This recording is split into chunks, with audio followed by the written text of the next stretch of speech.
Hello, everyone. Thank you for joining us on this new episode of the day. Good morning, good afternoon, or good evening, wherever you are.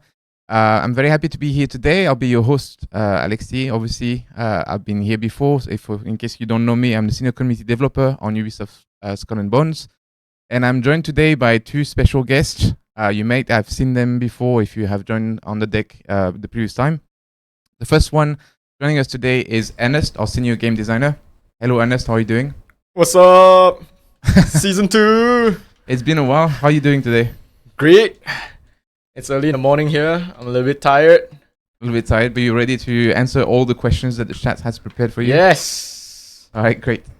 Joining us as well today is Samuel So, our project manager. Samuel, how are you doing? Hello, I'm doing great. I have my hair in the right color for the right season. So excited to be here again. And we promise you that this time around it will be on the stack. Great, amazing. I already see quite a lot of comments and questions in the chat, so we'll get to that in a little bit. Before we get started though, so the program of today is the same program as usual. You'll be playing the game a little bit, showing a few things, but mostly answering most of the questions that we can pick from the chat or that we've collected on Reddit and Discord in the last couple of days. But before we get into that, Ernest and Sam, how about you talk a little bit about what you do on Skull and Bones? What are your different roles for those who maybe haven't seen you on the live streams and don't know what you do? All right. I do ships. Anything that touches a ship. So whether you're a player, is your player ship, and I touch enemy ships as well. So the bosses you see, the weapons you play, the armor you use. Yeah. Those are the things that I manage. I also do a lot of the game balance as well. I work with the team for game balance. So if you have questions about game balance, ask away. Anything related to ships and combat, basically, right? Yeah. Cool. Very cool. And what about you, Sam? Can you tell us about your day-to-day? Yeah, so my day-to-day involves waking up and looking at all the issues that were reported in Every Bug time Sam Reporter. finds me, I'm upset. Every time you send something to Bug Reporter, I probably would have seen it. And also a lot of the public-facing feedback that comes from Alexis, from Discord, from Reddit, from Twitter. That would be my morning. And then trying to look at ways in which we can address all of them in the short, medium, and long term. So I think after the last deck stream, I watched like a recap video on YouTube regarding the deck, and people was like, "Oh, Samuel's on the quality assurance team." I mean, Hey, I'm on the quality team, but not really quality yeah, assurance. quality team, but not quality assurance. Yes. So basically what we do on the quality team is look at quality of life improvements, doing delivering long-term things and short-term things that the community asks about, and we are responsible for delivering on the feedback as well as mid-season updates, like the one that was just released yesterday. So, So yeah. is it right to say that if I have a question about, like, for example, I have feedback from the community, I know it's being addressed, but I don't know when it's going to be addressed. Are you the right person to talk to, right? Yes, Right. that's correct. So that's why I think it's cool for us to have both Ernest and Sam, because Ernest obviously he's a designer, so he has an idea of the things that are being worked on, and Sam is more the person who knows exactly when it's gonna come to the game, when it's gonna happen, basically. So hopefully today we can answer most of your questions. Obviously we'll do more streams in the future, and we're always watching Reddit, Discord. So if you have feedback, if you have questions, if there are things that are not working in the game, please continue to tell us. Use the bug reporter, use Reddit, share your feedback, because it's very helpful for us to plan the things that we need to fix in the game, improve in the game, and make sure that we continue to improve the game in the way that basically the community wants. So yeah, again, thank you again, Ernest and Sam, for being with us today. I believe you also do your best to play the game while answering the questions. So for everybody out there, please be kind. It's not easy to be keeping an eye on the chat, listening to me, answer the questions, think about the right thing to say as well, and not, send the wrong information and play the game at the same time. So we'll jump right in and watch Ernest play, see what he's doing right now. Ernest, can you tell us a little bit what ship you're playing and what you're doing at the moment? I'm spending my last few moments with the bug. I want to get a small ship. I'm trying to upgrade it. Yeah. Cool. I So- saw the patch notes. So for full disclosure, Ernest is playing on a test account. It's not his account, so he hasn't got like all the progress that he has on his own account, and that's why he's playing basically with whatever he has at disposal, right? So again, it's not his real account. What about you, Sam? What are you doing at the moment? So for me, I'm continuing. I'm playing on my own account, so I need all the time I have to kind of make sure I catch up with the rest of the community to farm my pieces of it. And I'm just upgrading manufactories. I just did a manual run, and I think today I'm going to try and farm materials to upgrade my ship to level 2 as well. All right. Should we jump in with the first question? So we've been collecting questions over the last couple of days on Reddit and Discord, right? So we'll try to pick up the first big topics that have been coming up a lot in the recent days, recent weeks. Do we want to start with the big topic of the day, or do we want to start with the easy one? What do you feel, Ernest, Sam? Let's go with big. Yeah. All right. So the first question I'm going to ask. So season 2 has been released about 4 weeks ago now. And obviously a lot of things went pretty well, that we were happy with the community and the response of the community, but we know that there's been a lot of issues as well. The community, especially on Xbox, have been facing bugs and crashes. Can you tell us what's the plan to address these issues, especially for Xbox players? So for Xbox players, I think with the patch yesterday, we have tackled quite a few stability improvements, not just for Xbox. For Xbox, we give a bit more special focus because of the freezes and hangs, but it's also applicable for other platforms like PC and PS5. So we still have quite a few issues that are being looked at. Those are a bit more tricky on the Xbox side of things, but a lot of people that are working on other features will kind of move to look at these crashes as a priority first. So we are looking at them, but you should already see a significant performance improvement with the patch yesterday. Yeah. So again, like, we are constantly looking at all the bug reports you send us and all the feedback on Reddit, Discord, social media channels. So if you're still experiencing issues with Xbox, please let us know. The information you can provide us will really help us identify where the issues are and hopefully fix them in time. But we're hopeful that with the update 2.1 that came out yesterday, hopefully the situation has improved a lot for all of our Xbox players. Another big question. So again, Season 2 released a few weeks ago. We added a lot of things, and one of the things that we've added with Season 2 is ship upgrades. with ship upgrades, suddenly players need to farm and find a lot more resource than in season 1, right? Yep. With this, an issue that was still already coming up a little bit in season 1 has been amplified a lot, which is warehouse space. Can somebody tell us what's the plan about increasing warehouse space? Do we have any plans to do that in the future? It's coming. It's coming. Yeah, Sam, you wanna Yeah. tell It's- us which bucket this is? So okay, just for anyone that I know people will just take notes and put a summary out there, so thank you for that. In general, I think we can classify all of the improvements as short, medium, or long term. Short term is something that we are looking to address before the next season even hits. Medium term would be something like we want to address it in season 3, season 4, and then we also are working on long term fixes that we want to address in year 2 as well. So for ship upgrades for ship upgrades that led to warehouse size increase, we are looking at it both in the short term and medium term. So you should see something before season 3 already. And can you tell us more concretely what the plans are? Are we just increasing warehouse space, or are we looking at other ways to make it a little bit easier for people to manage their inventory, or what's the plan? Right. So with the next update as well, when we increase the warehouse space, that will come with harder.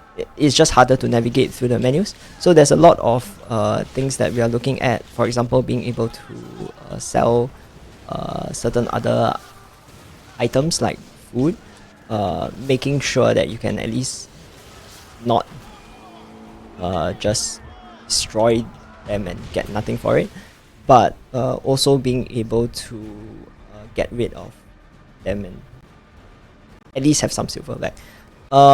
We are improving filtering and sorting as well, so you should be able to look through your warehouse and cargo spaces in an easier manner, in addition to increasing warehouse space. So there's a couple of QL end up for that in the short term. Cool. Yeah. Thank you, Sam. I'm gonna ask questions for Ernest now, because I see Sam has unfortunately died in the game, so maybe he wants Yes. to say something Questions about it. take priority over my So we'll gameplay, see. so. We'll see if Ernest can manage to play the game and answer questions at the same time better than Sam. So a big topic that has been also becoming more of a topic with season 2, because obviously ship upgrades means players have a lot more choices in the ships they want to play, right? So with this comes the big topic of ship balancing. Can you tell us a little bit about our plans when it comes to ship balancing? So basically the question from the community is, do we have any plans to do any ship balancing? They're asking, for example, about buffing coverings, changing to be able to put long guns on all decks, rebalancing weapons in general. Tell us everything, Ernest. So when it comes to balancing, we have a few sources of feedback. So first, it starts with what are people saying on Reddit, what are people saying on Discord, what are our streamers sharing, damage mitigation, what builds are people playing. Then we have another stream of feedback that's from data. So we see, everybody's equipping Black Prince, everybody's equipping the Brigantine. Then we start looking at those data points and asking ourselves, hey, is something overused? Is something too strong?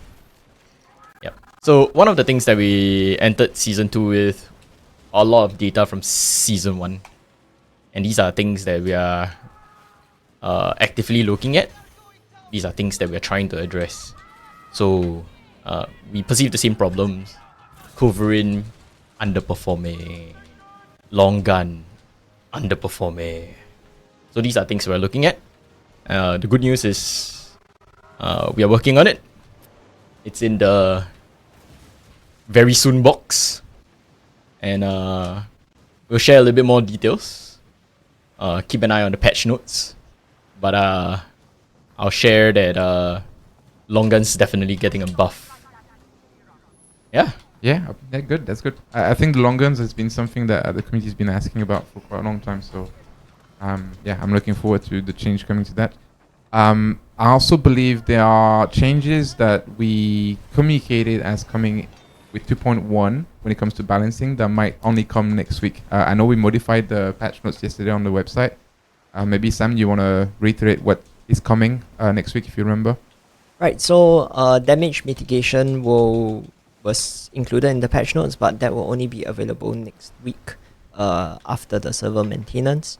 And there was also another point, I think already on Reddit and Discord, I've been reading that the bounty cooldown to 30 minutes isn't working as intended, as in the patch notes. So we have identified the issue, and actually just a couple of hours ago, and we are looking into solving it as soon as possible. So those are the two things that were mentioned in the patch notes, but will probably be only available next week. Cool. Thank you for clarifying. So you're both back alive and sailing around. Are you playing together? You are, right? No. Not really. We are in the same server. You're on the same server and the same team, Yeah. but not playing together. Yeah. All right. Actually, a cool thing that maybe we can talk a little bit about for those who might have not played the game since the update yesterday. A cool new feature that I know is getting a lot of attention and good feedback, really, is the possibility to fast travel when calling for help. Sam, do you Yeah, want to boy. explain? You guys want to explain how that works? Are you able to show it, maybe? Yeah, so I would love to show it, but I don't have enough silver. So Damn. you So- can Well, actually fast travel to. Ernest to- should have a to ton of different, silver, right? Yeah, With his swimming in activities silver. Alright, let's go. Spoils of War. I'll just fast travel there quickly. And then I'll call for help. And So then what's Sam, you can the- answer it. What's the idea behind implementing that feature in the game? So there are two things, right? We want players to be able to approach activities as soon as possible. And sometimes when you look at, okay, there's a hostile takeover or there's a merchant convoy, and it kind of ends in like 3 minutes or ends in like 1,000 meters, and like, okay, by the time I fast travel to outpost and get to activity, it's too late, so I won't bother with it. But with this change, it allows you to go directly to the event itself, and therefore when you start the game, you already can look at something, you can already play something immediately. And then the second thing is for call for help, we want players to be able to have a better co-op experience. And so one of the issues that we have observed is that when people respond to calls for help, the rate of that was kind of low, and also that it was kind of difficult if you want to respond to a call for help, because it's far away. So by having this call for help and being able to fast travel to activities, and if you're responding for a call for help, it's free, that reduces the barrier of entry into these events and the cooperative experience as well. So that was an aspect of the gameplay that we wanted to address, and it's very encouraging to see that the fast travel to activities change is well received by many. Yeah, and that comes from the community, right? And that's where people voice out that we want this. It'll be nice if we did this. There are issues with this, so keep your feedback coming, and it definitely helps. Yeah, so I can tell for sure that especially towards the end of the season 1, we've seen some feedback from players saying that we're getting a hard time finding people who still wanted to farm lapis, for example, and join these kind of activities. So we're hoping with that feature that make it easier for people to just join in and have fun with other people who are still maybe trying to get the rewards from the seasonal boss, basically, right? And obviously this is the first step of implementing that feature. So if you have feedback on how we could potentially make that feature better in the future, please keep it coming. Share your feedback on Reddit, on Discord. If there's any bugs, let us know, because it's something we are very happy to continue working on. All right. Question maybe for Ernest. There was a couple of questions asked about combat and weapons in general. For example, when are we going to? Well, the question is fixed, but it's not really fixing. It's more about improving the rocket aiming in the game. So I know we've done something in season 1 to improve rocket aiming a little bit. Do you know if there's any plans to do anything else or continue to improve on the rocket aiming in the future? So we have a topic on hand. This one is about reticule. Certain weapons are missing the reload indicator on the reticule. Certain weapons, like the rocket, is a little bit harder to aim. What we have changed in season 1 was actually just a short-term fix. And what we want to do is actually address this in a more medium-term and a more long-term format. Right now, our people are actively working on season 3. Some of the things you've already seen. And yeah, we'll look at the priorities again. We did it on this, and then we'll put some people on it. Start looking at it soon. Cool. So just to add on for that, we are also looking at the short to medium term in trying to adjust the rocket aiming camera. Right now you see it's from the first person view, but we are trying to see how we can make it more similar to the mortar or spring loader. So that would ideally help with knowing where your rocket will actually land, but no guarantees for now. We are looking at the short to medium term.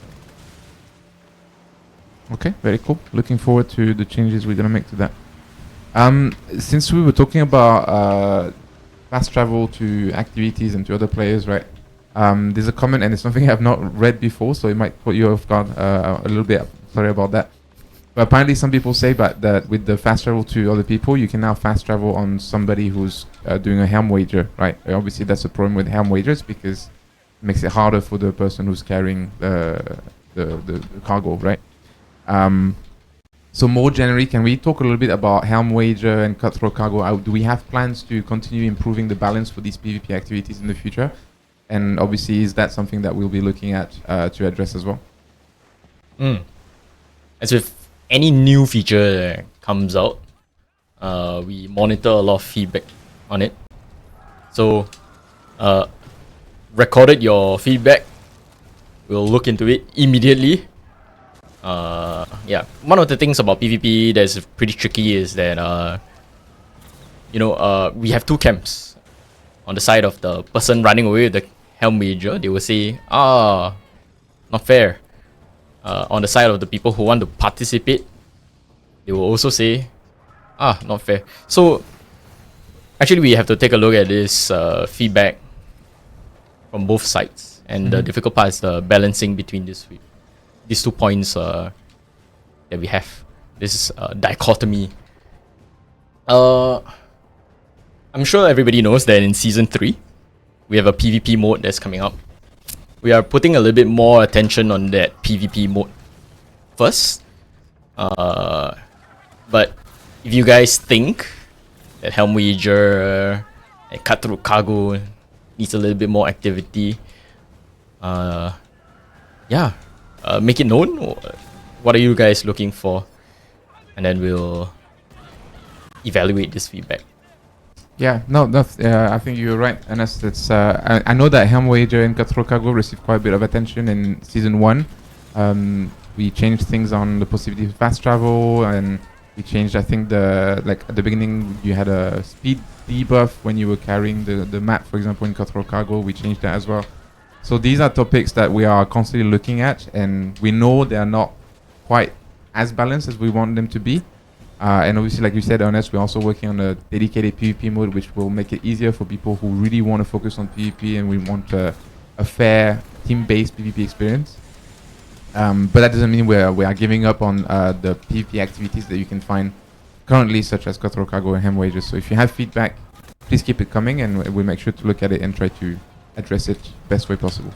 I'd like to add on also that in terms of production priorities, I think earlier Nevin shared our senior producer Nevin shared in a video that for season 3 the new 5v5 PvP mode is a priority, and so while we acknowledge that there are shortcomings with Helm Wager and Cutthroat Cargo. We wanted to put more focus on a mode that would make players feel like they were really dominating in a 5v5 setting. So if you don't, I mean, right now Cutthroat Cargo and Helm Wagers, because they are in a very world centric and well, they are in the world, so not all players want to really participate in that. So you don't really have that feel of absolute domination. So if you want something that is a better PvP experience and it's solely focused on PvP and being able to have fair fights, then the upcoming PvP 5v5 mode will be for you. And that's why we are putting in a lot of resources, a lot of focus to making sure that that is a great experience before it comes out. Thank you, Sam. Okay, big question.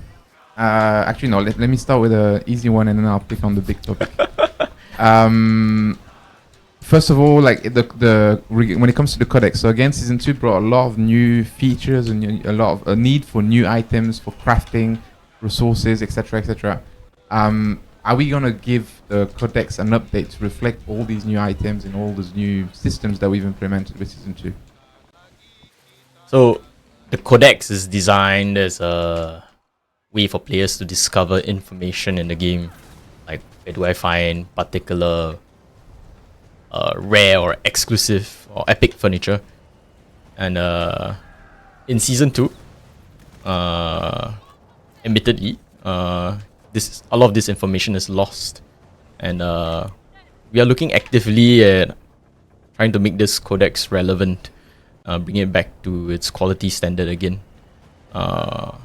Truthfully told, it's not as simple as it seems. There are some issues with the way the codex is set up. It doesn't allow us to trivially fix this just yet. We are exploring some solutions in the team, but it might not come as soon as we want it to come. Yeah. So I think frustrations noted. We're gonna take some time to address this one. It might not come so soon. Yep, exactly. In the short to medium term, we want to ensure that as many items as possible, if not all of the items, are available in the codex, but it won't be too big of a change apart from adding the items there.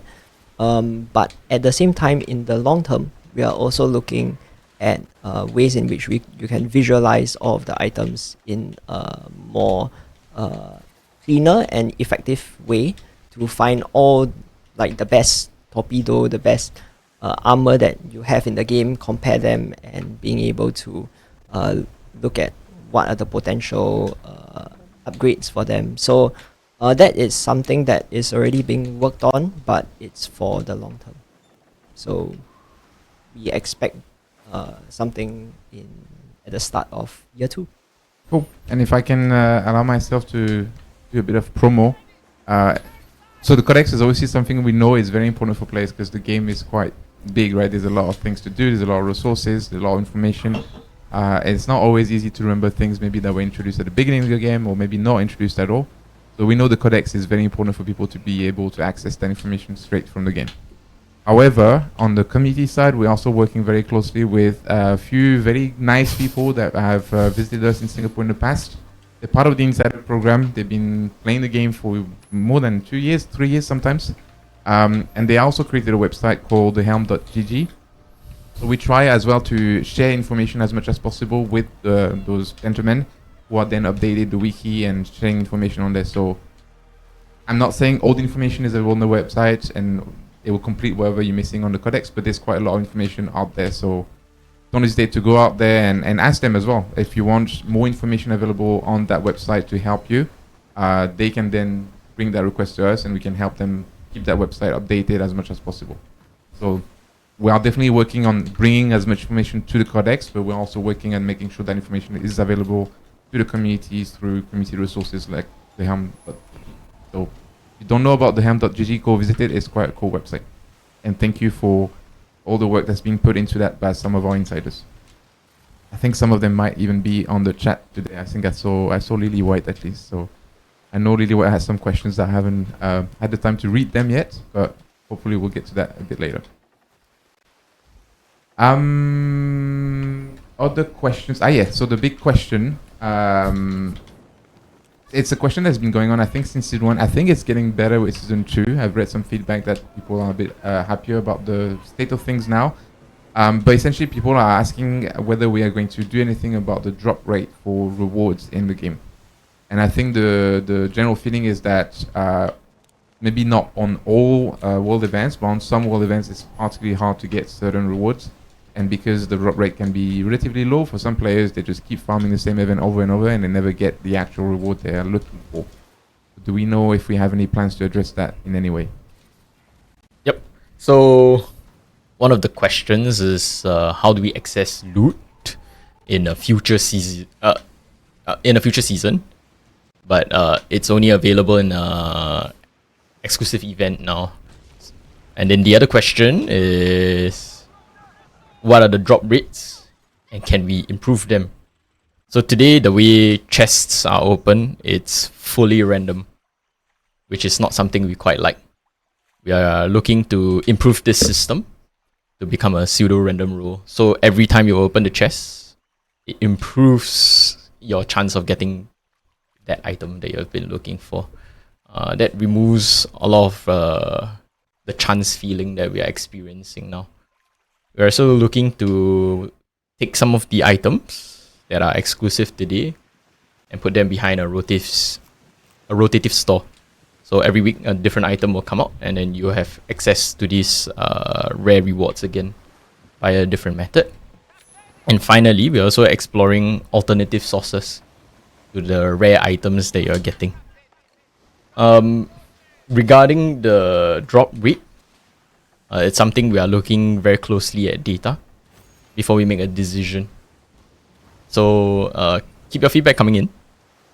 And this is something we will address based on the priority. Cool. Very cool. I think a lot of people will be happy to finally get the item that they were looking for. What are you both up to right now? I'm looking for items. What are you looking for actually? I'm looking for rubber, I think, on this international trade route. There are like 2 routes lah. So I'm trying to just ply the route and see if I can get any of the items on the right side. And this is to upgrade your Brigantine, correct? Yeah, I upgraded my Brigantine once already, so I'm trying to upgrade it a second time. I'm just trying to get to the upgrade whereby I can move faster, basically. So do you have any tips on people who might be struggling to find some of the same items you're looking for right now? Track it, and you can see all the Google map style pins. You can see where those items are. I have a secret advice for everyone. Robin Blackwood.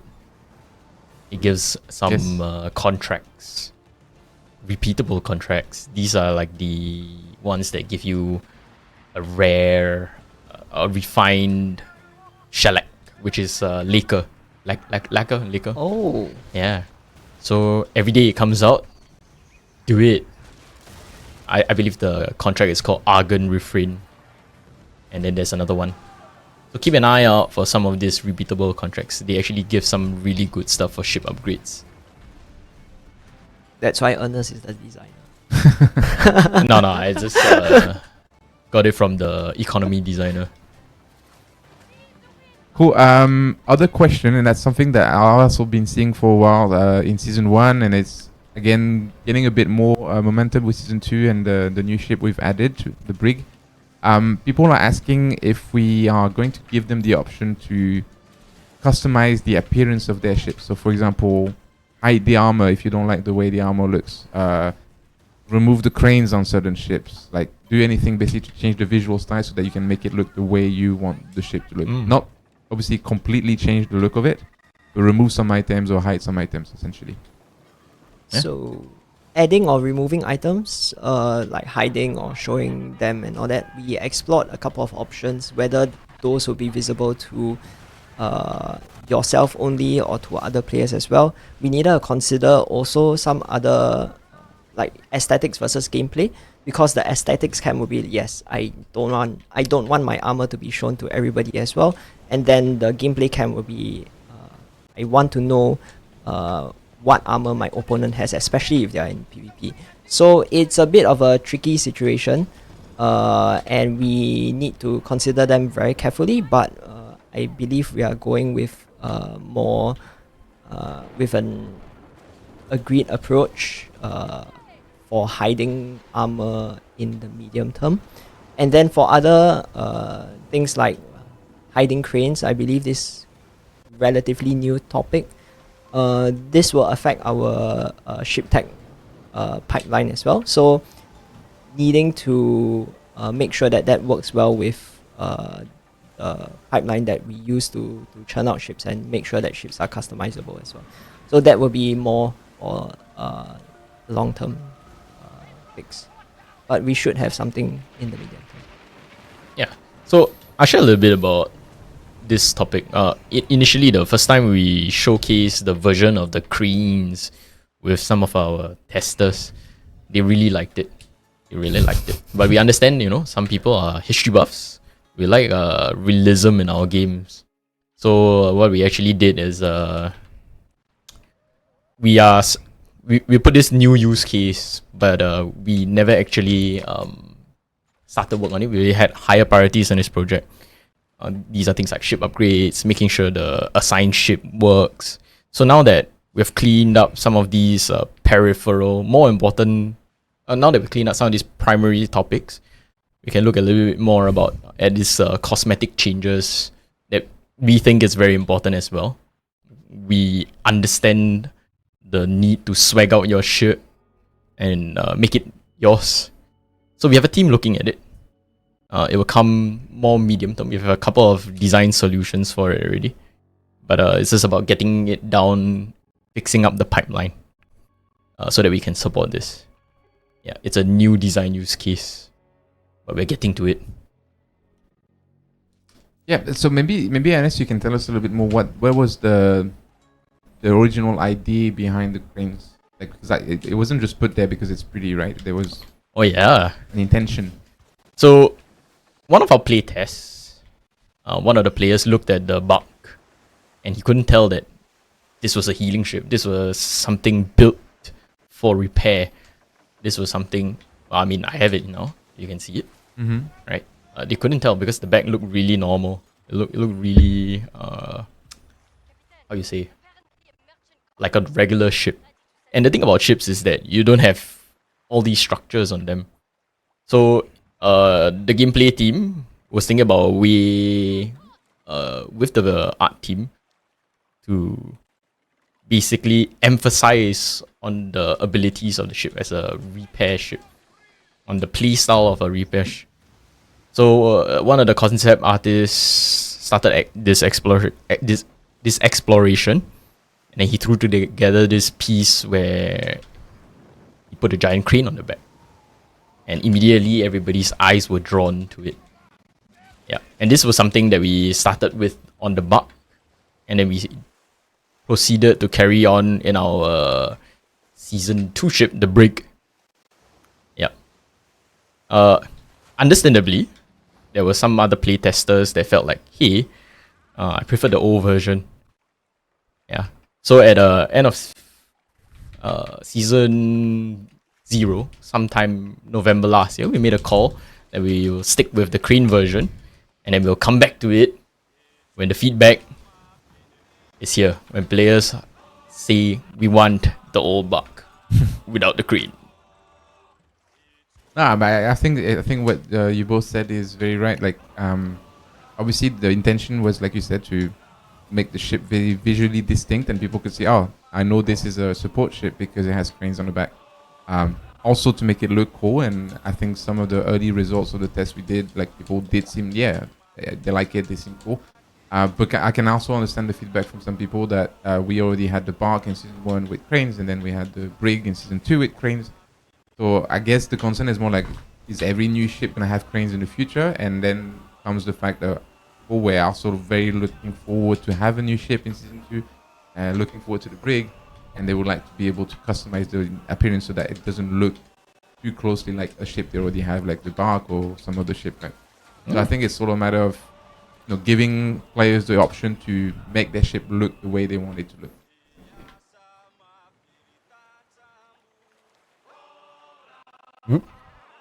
And you can see a good showcase of the vanity cam screenshot camera. Yeah. Meanwhile, Sam, is doing. Are you finding your resources or? Yeah, I took a tip from somebody in the chat. Actually, I was reading the chat. I was like, What was the okay, tip? find rubber at the bottom trade route here, which basically look out for three DMC ships, and yep, on my rubber items.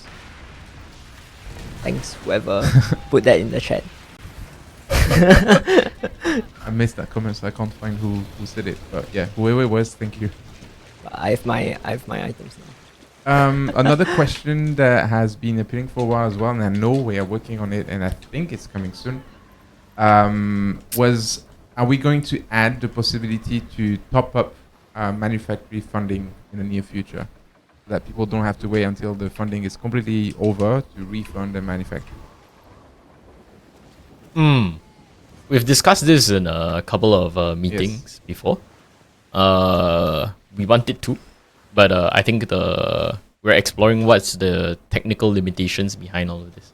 So just like how call for help, fast travel to the call for help locations took a little bit of time for us to get there.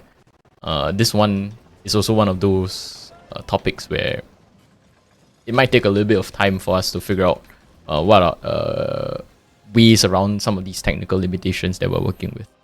When you're working with multi-platform, network,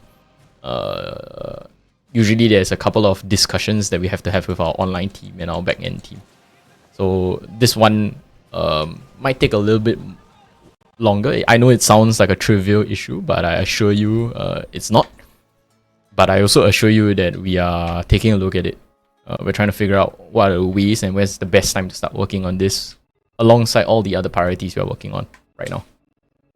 Ernest brought up a good point. I think can shed some light on the process in which basically from the point whereby yes, we want this to a point whereby it actually is available in game. So a lot of the changes that we are looking is like, oh, just add this, just add that, and it sounds cool to us too. We want that too, but there are a lot of other considerations. Making sure that the tech works, making sure that on the UI side, players understand how to trigger this, especially if we cannot assume they read resources and articles everywhere. So everything has to be explainable in game, whether it actually feels correct in terms of economy and balance. It works out well, and it works in tandem with all the other features that we are delivering in the season as well.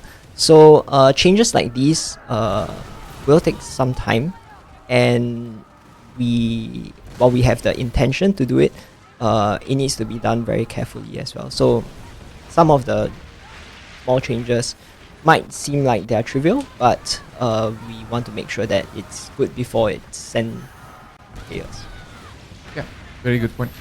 I should have known, but I think I know who gave you the tip. It was Lily White, so if you need more tips, you can go to the Insider Program Discord channel and ask. No surprise there. Thank you. So we have about 15 minutes left. So before we go on to answer the other questions that are coming out on the chat or the ones that we have picked up, I just want to go over a quick recap of some of the things we already answered for those who maybe have missed the beginning of the stream. So very quickly, question answers, warehouse space. Are we increasing the warehouse space? And if so, when? Ooh. Well, whoever wants to answer. You, Ernest, or Sam? I thought we answered this earlier. Yeah, just to recap for those who might have missed the information. Right. It's coming. It's coming soon. We are a little bit further along with it than you think. But like again, I said it's not a simple fix. We still have a couple more discussions with the online team and the tech team. These changes, especially when it comes to your inventory, your warehouse, they carry some potential risks. Do it wrong, and then everybody loses items. So we have to be really careful. And we know that every season we're producing more items, more furniture, more cosmetics, and the warehouse space is running out. So we want to make sure we do this in a scalable way as well. So it's coming soon. The timelines, I won't share anymore, but it's in the soon bucket. Cool. The other thing we answered earlier as well, we know there's been a lot of feedback since the launch of Season 2 about the game crashing on Xbox. Sam, can you tell us very briefly what's the plan for this? Right, so we have already fixed most of the issues. There are still a bunch of other pesky Xbox-specific issues that causes the game to freeze, to hang. We are aware of it. We have the list. We are actively working on it, and we are also, in fact, we deprioritize certain features to make sure that the stability is important here. So it's at the top of the engine team's priority. Cool. Other topic we addressed earlier as well on the topic of ship balancing. Anas, do you want to tell us a little bit more about ship balancing and what we're doing to balance ships basically in the game? So we've looked at some data. We've looked at some player feedback. We have used some of our own testing team feedback as well. We have some plans. We are addressing a couple of the weapon types. We are addressing a couple of the ship perks as well. More info will come soon. And we are targeting Season 2. Yeah. So Alexis, I think we have about 13 minutes left. Yes. I'm wondering if we can do a quick fire, short, medium, long term to answer questions. Cover as sure. many as possible. So just to recap for those people that were not here at the start of the stream, we have certain targets for different topics in the community, and we categorize them as short, medium, and long term. Short will be, we target them to be available before the next season, so before Season 3. Medium would be Season 3, Season 4, and then long term would be Year 2. But we are already working on those. So maybe we can do as many questions as possible to get as much of insight to players. You mean answer questions from the chat? Or new questions or questions already answered? From the community. New questions. Okay, so I have a question. I honestly don't even know this topic very well. It's quite new to me, but it's coming from Lily White. And I know he's asked about it a couple of times already. Anas, I'm going to throw you on the fire. I'm sorry. Damn, okay. It's a very specific question. Why is the L9 Mass Breaker perk unmitigated compared to other damage perks? Sorry, come again? So there's a perk called the Mass Breaker, I think, perk.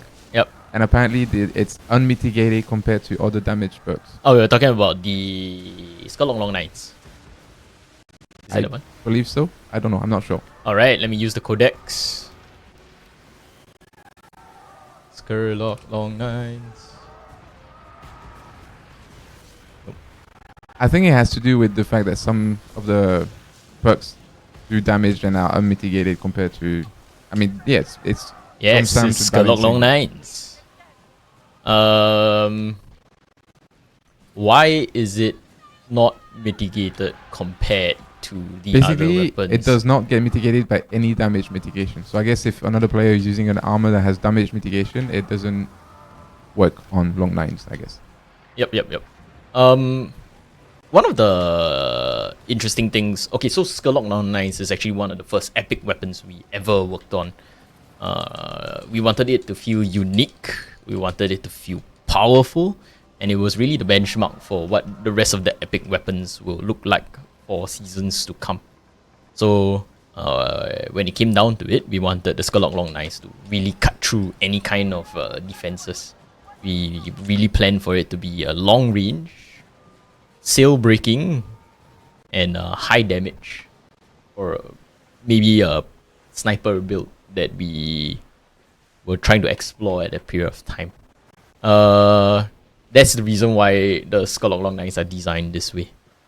So it really gives the sense of power, but it didn't give the, on the receiving end, it felt really powerful. So it's really used in PvP very often. Yeah. Hopefully that answers the question. Part of the balance changes that we are looking at will actually, one of the changes next week is actually a change against damage mitigation. We realize a lot of players are playing survivability builds. They bring in the bark, they bring in the snow, they use the iron cap stand, they use brace mitigation food, they use spirits locker. Yeah, these are all things that we are monitoring very actively on the team. There's quite a lot of data that's available to the designers to take a look at. And one of the reasons why the balance change is coming right now is because the designers have been recommending a lot of these balance changes that's quite in line with what I suppose Lily is saying. Lily, thank you for all your feedback. You are our greatest critic, and we really sit down a long time to think about what you guys in the Insiders program have shared with us. Yeah. Of course, most of these changes will take time. They're not trivial, they're not easy to do, because we also have to look at the possibility of these doing what you call build breaks. So today I make a change, and tomorrow your snow build is entirely useless. Or tomorrow the sniper build becomes the most powerful thing.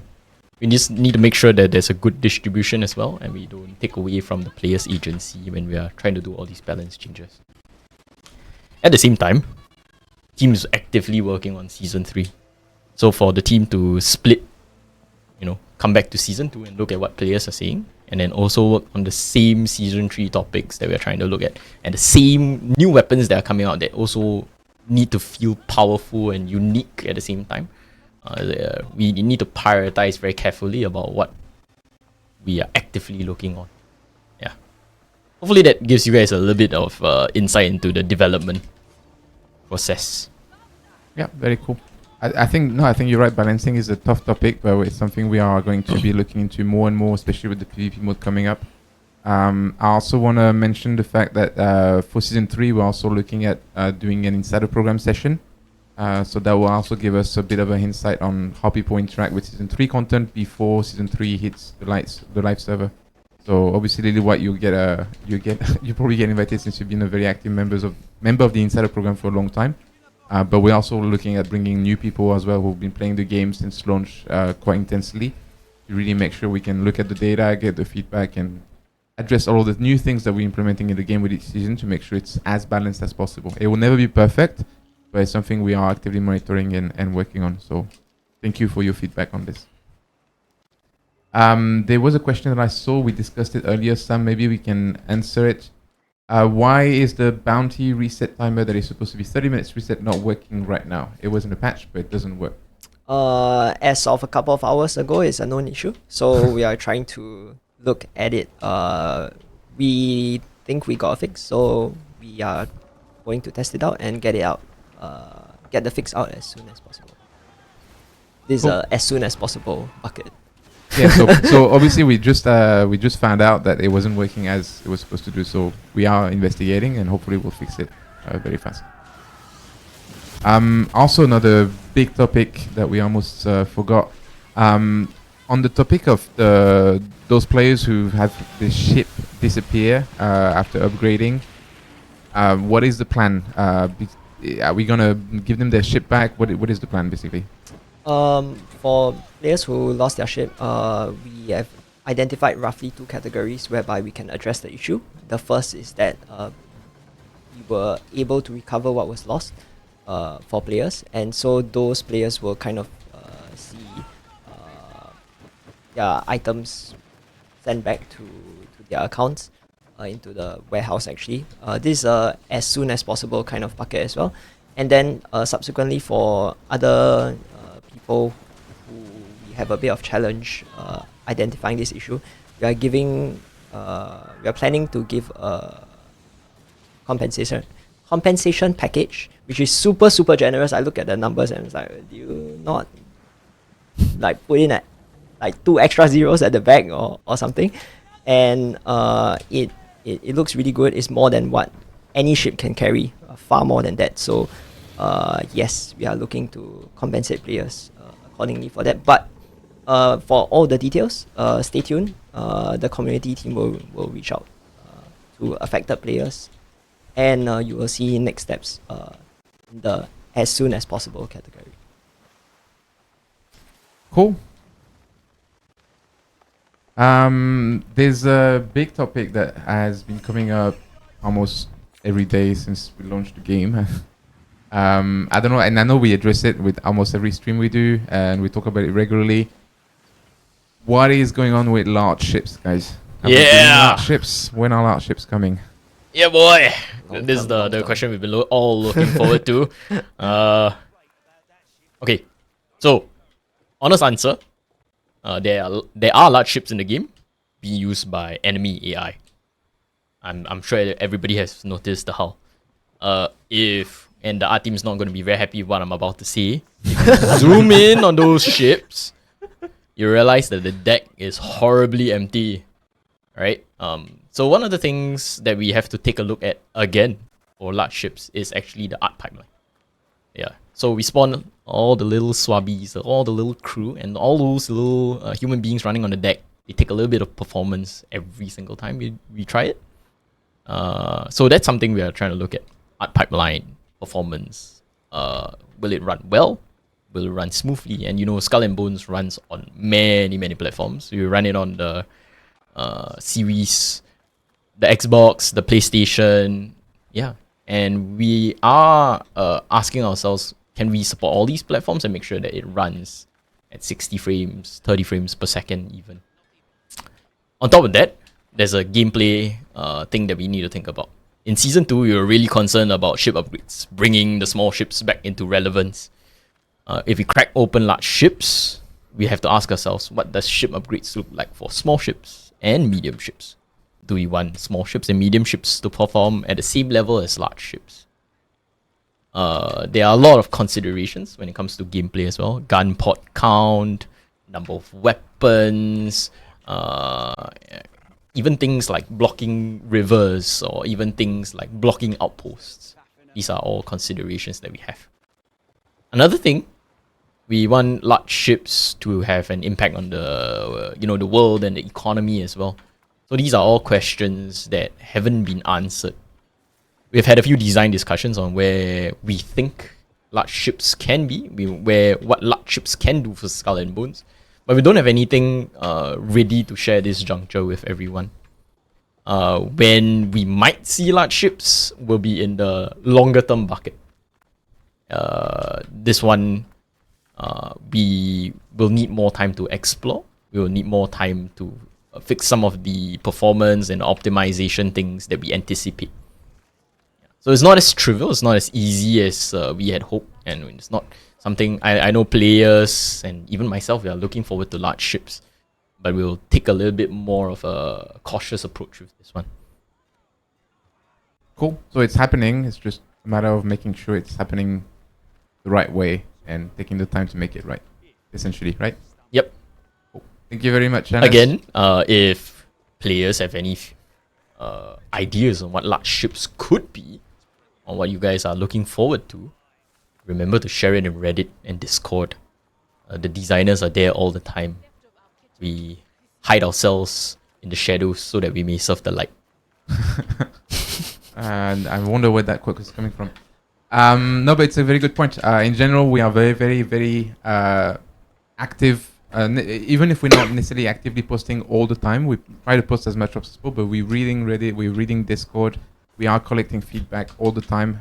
So there's a lot of things that we are bringing to our designers, to our developers, to the production team. So please keep it coming. It's important for us to really understand what you enjoy about the game, what you would like to see added to the game in the future. What are the things that we should prioritize when it comes to fixing or improving all these things are very helpful, and that's why we are able to do the patch we did yesterday. That's why we'll be able to continue doing those updates where we fix things, we implement quality of life changes. These are all coming from the information we get from our social media channels, from the data, from all of you playing the game essentially. So please keep it coming. Please keep reporting bugs as much as you can if you notice any bugs. Yeah, and essentially that's really how we're going to move forward and continue making this game for the community. A huge shout out to all our community people, whether you're a part of the Insiders program, you're a streamer, you're uploading YouTube videos.